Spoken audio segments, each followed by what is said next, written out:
Hi you guys, my name is Cherita. Welcome to my channel.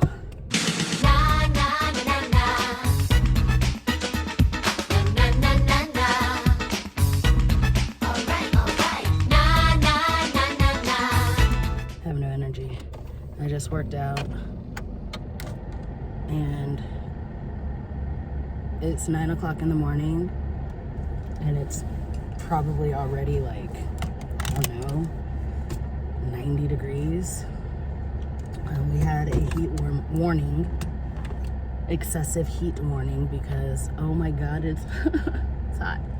So anyway, I tried making this video literally like 2 times already in my house, but then my phone started having issues and didn't want to record and whatever. So I guess what my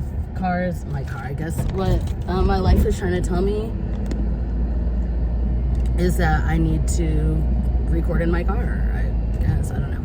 So anyway, the subject that I wanted to talk about, and I promise my energy is going to peak in like 5 minutes. So the topic that I wanted to talk about today was slugging and how it is cultural appropriation. And some of you guys are probably like, Cherita, what is slugging? Well, I will tell you. Slugging is a skincare regimen, routine, trend, if you will, that the whites made up. Well, they didn't make it up, but you know. And it's when you take a layer of Vaseline or some kind of petroleum substance and you put a thin layer on your face as your last step in your skincare routine before you go to bed. And I'm gonna tell you why it is cultural appropriation and why it's stealing from the black community. But the first thing that I want to talk about is what black culture is. So a lot of people will say things like, oh, black culture doesn't exist because black is not a, because blackness is not a culture, but it is. And the reason for that is because a long time ago, when the white people stole the darkies from Africa and they brought them over here, they separated them and basically stripped them from their language and their culture from Africa. So now, like, there are people, specifically white people, who know exactly where they come from. They know that they are 15% German and 37% Irish and 12% Italian or whatever. They know these things because they were told, you know, whereas the only thing that I know is that my mom's side of the family is from Mobile, Alabama.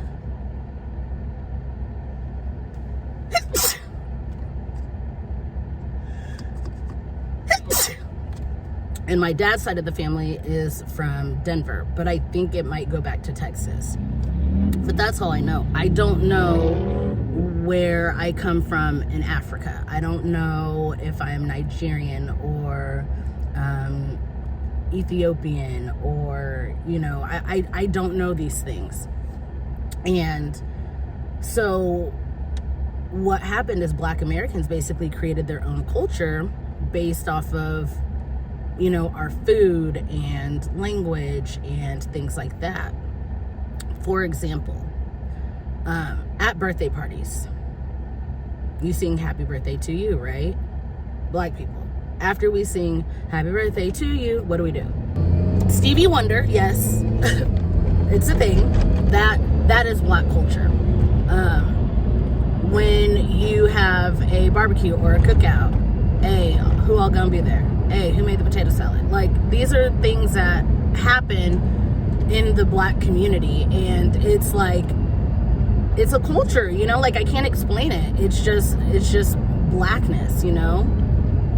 And so that's what black culture is, and it's because our culture was stripped from us, and we don't know where we come from, and in order to figure that out, we have to pay Ancestry or 23andMe or DNA.com or whatever. And I think that's stupid. I don't think black people should have to pay for that, but I digress. So some examples of cultural appropriation is like food bloggers. And a lot of people will say, oh, I found an easy way to make this dish, and it'll be a dish that is specific to a culture. I know it happens a lot with Asian dishes, and white people will call it something else, you know, and call it, you know, they'll call it something else and be like, look at this dish that I created, where it's been in other cultures for centuries.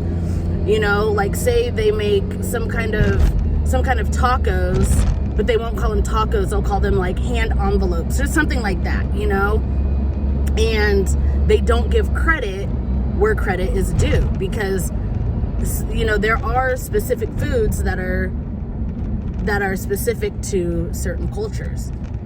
So food bloggers is one. Another one is like hairstyles, and, you know, you've got boxer braids, which, you know, Kylie Jenner put 2 cornrows backwards and was like, look, boxer braids, and now all of a sudden it's trendy. But if you see a black person with cornrows, they're thugs, or, you know, they're dehumanized because of a style that they're wearing their hair. And the thing about cornrows is that is specific to black culture, because back in the day, people used to braid their hair in like maps, so that, you know, as like ways to escape from slavery. So there's that. And then black people wear their hair in protective styles, because our hair is like, our hair is a crown, and we have to take really, really good care of it, and we can't just let it out.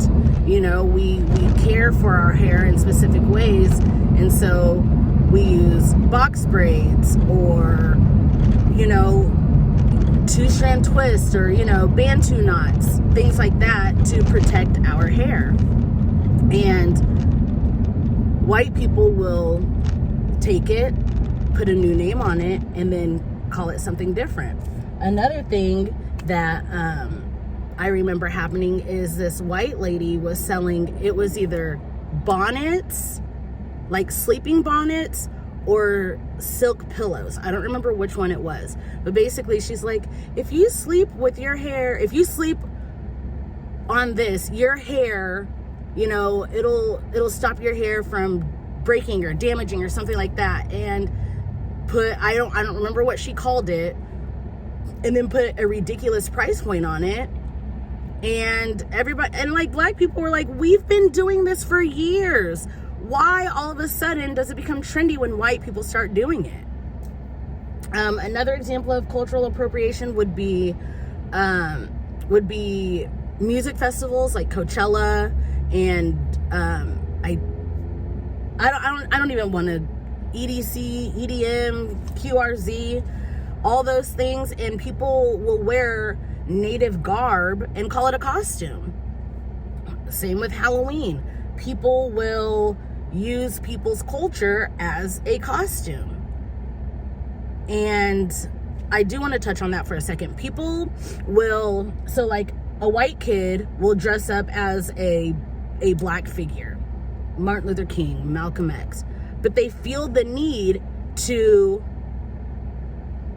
use blackface, whereas black kids have been dressing up as, and I want to use princesses as my example, because for the longest time there were only white princesses, Disney princesses, and so a black kid would dress up as Belle from Beauty and the Beast, but at no point in time did it cross their mind to be like, oh, maybe I should paint my face white so they know who I'm portraying. But then when Tiana came, all of a sudden white people were like, is it okay if I dress my child up as Tiana? Should I like make her face darker so no, what? No. Like, if you want to dress up as a princess, just wear their costume. You don't have to change anything about your face. Maybe change your hairstyle to how that princess wears their hairstyle. I don't know. And mascots. Mascots is a big thing. And so people, so the Washington football team, they used to be known as it was a slur to Native people. And so they finally changed their name. But Native people have always been mascots. And I remember, I think it was Bomani Jones, and he wore a shirt that said the Cleveland Caucasians, I think, because the Cleveland Indians are a baseball team. And so he had on a shirt that said the Cleveland Caucasians or something like that. And people were pissed at that shirt. Why does it have to be the Caucasians? What? Like, now you know how Native people feel. People who are native to this country, and you're using them as not only a mascot, but a stereotype of a mascot. So, yeah. And then the last, like, the one that I kind of just learned about was the term spirit animal. And that term is really, it's very special to Native people, Native and Indigenous people. And we hear it a lot. People will say, like, oh, so-and-so is my spirit animal because of the way they dress, or because of their attitude, or I don't know. But people use that term a lot, and I'd be lying if I said I never said that phrase, because I have. But that is a term that is very special to Native people, and unless you're Native, you should not be using it. So those are examples of cultural appropriation. So now let's talk about why I think slugging is cultural appropriation. So, like I said, it's all about layering, putting a layer of Vaseline on your face. So what I think is happening is white people have not been hygiening properly. We just found out that white people don't wash their legs. They use the trickle-down effect. They wash their body. Some of them just wash their hair and let the shampoo trickle down, and then they rinse off, and they're like, okay, I'm clean. No, baby, you're not. You need to scrub with a washcloth all the way down to your toes, in between your toes, behind your ears, under your armpits. Like, you have to scrub in between your booty cheeks. Scrub, cleanse, right? And so I'm convinced that white people have not been washing their face properly. I feel like they've just been, taking water and doing this and then walking out the door. That is not proper hygiene. And I know some people are going to say, well, I have a medical condition okay, that's not what we're talking about. I have eczema. So I know about taking care of your skin, in a way that is not normal, right? So I just feel that white people have not been cleansing their face properly, because if you cleanse your face properly, you would then moisturize your face. And I remember, and I know for a fact that black people have been putting Vaseline on their face for ages, because how many of y'all specifically on picture day, people would ask you, why is your face so greasy? Why was your face greasy on picture day? Because your mama slathered you with Vaseline to make sure you were not going to be ashy? Am I right, or am I right? Like, moisturizing in general is black culture. And I know for a fact, actually I shouldn't say that, but I'm going to say it anyways. But I know for a fact that black people are more likely to use lotion and moisturize because you can see the ash on us. You can't see ash on white people, so people, they don't think that they get ashy. I remember long time ago, I was probably like, I don't know, like 11, something like that. And I was a competitive gymnast, and I was at gymnastics practice. And I remember this little white girl, and she was like, I don't know what it is about my skin, but every time, and she like hit her leg, and a bunch of ash like flew off her leg. She's like, but I've got all this dusty stuff on my leg. And I looked at her and I was like, that's ash, like you're ashy. And she was like, what? And I'm like, you need to put lotion on your leg. And she it didn't register to her. And, you know, people always say like, oh, black don't crack unless you do crack. And it's because we moisturize our bodies. We moisturize. We take care of our body, you know? And so now, you know, white people see the benefits of moisturizing, and probably because Vaseline, you know, it holds in moisture that they have not been using for years, they're noticing a big difference. And so they're like, oh, okay, this slugging thing works. We've been doing it forever. Literally forever. So that's why I call it cultural appropriation. And one other quick thing about hygiene. There's a video that's going around right now, and I actually retweeted it on my Twitter. And it's two white people. It's a white guy and a white girl. And they're doing a podcast. And the girl starts talking about like using people's soap or something. And she's like, I just think, you know, like when the soap has been inside of your body parts, it's weird to let somebody else use it.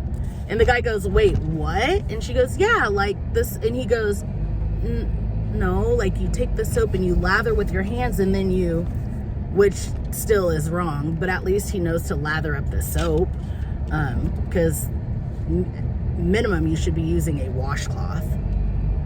And she was mind blown, because she would take the bar of soap and just rub it on her body, and that was it. How do you think you're getting clean if you're just rubbing soap on your body? Like you're not even taking a towel and letting the soap lather up? No? Like, do you really think, like, when you wash your dishes, do you take a bar of soap and then just do this and then rinse it off? No, you scrub it. That's what gets it clean. That's what gets the plate or the bowl or the cup clean. A sponge and soap, and that's why I don't understand. And that actually reminds me of this joke from the show Friends. Yes, judge me, I watch Friends. But it took me a long time to understand the joke because of the way that we hygiene differently. So it was Chandler and Joey were in their apartment, and Joey took a bite, like he was eating cereal, and he licked the spoon and just put it back into the drawer. And Chandler like got freaked out, and he's like, he's like, that's gross. And Joey goes, oh, so we can share the same spoon, but we can't share the same soap? And Chandler was like, it's soap, it's self-cleaning. And Joey goes, well, the next time you're using soap, remember the last place I used it and the first place you used it. And I'm thinking, well, that doesn't matter, because you put the soap in the washcloth and then you lather up and you put the soap down and then you use the washcloth. So it doesn't matter where would the soap be? The soap would just be in your washcloth. And it took me until I found out that white people don't use washcloths to understand that joke, which was just a couple years ago. Friends ended in 2004. So I think slugging is inherently cultural appropriation based on the fact that Black people have been skin caring and hygiening, yes, I did make those two words up, for centuries. And for whatever reason, white people are catching on to moisturizing, which I think is the bare minimum. The bare minimum. People are catching up to it. You know, they're figuring it out. And they're like, oh, okay. Another story. So I was at work, I was at an event, and somebody was like, oh my God, like your skin is so clear. Like it's so amazing. What do you do? Like, what's your skincare routine? And I was like, I don't really do anything. Like I just wash and moisturize, and I didn't even get to finish. And somebody was like, that's it, you moisturize. And I was like, no. Like I don't use like any special moisturizer. Like, and they go, no, you moisturize your face. And I said, well, yeah, everybody moisturizes, but like I don't use a special. And they were like, no, not everybody moisturizes. And I was like, so you wash your face and then you just go? And a lot of people will use the case of, well, I have an oily face. You have an oily face because you don't moisturize, and your face is trying to compensate because it needs moisture. Like, that's why. And of course, I'm not talking about people who do moisturize and still have oily skin, because not everybody's skin is the same. That's not what I'm talking about. I'm talking about people who never moisturize and they end up having oily skin because of that, right? It's just like people who overly wash their hair, right? They strip their hair of the natural oils, so then their hair creates more oils, which makes their hair seem oily. Yeah. So I don't know. It's weird. Number one, if you're oily, moisturize, but find a moisturizer that is suitable for oily skin, that is oily skin friendly. That's what you need to do. And two, use a washcloth. And three, stop calling it slugging. It's moisturizing. And if you've been moisturizing for years, you wouldn't have to slug.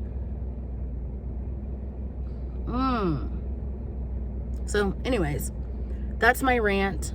That's my video. Let me know what you guys think about this whole situation. If you think that slugging is cultural appropriation,